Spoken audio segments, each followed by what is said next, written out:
মধ্যপ্রাচ্যে উত্তেজনা নতুন মাত্রা পেয়েছে।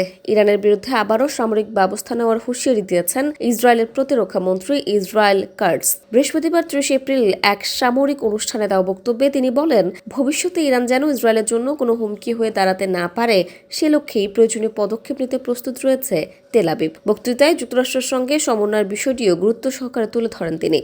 কাথ জানান, ইসরায়েলের প্রধানমন্ত্রী বেনিয়ামিন নেতানিয়াহুর সঙ্গে সরাসরি যোগাযোগের মাধ্যমে মার্কিন প্রেসিডেন্ট ডোনাল্ড ট্রাম্প এই কৌশলগত উদ্যোগ সক্রিয় ভূমিকা রাখছে।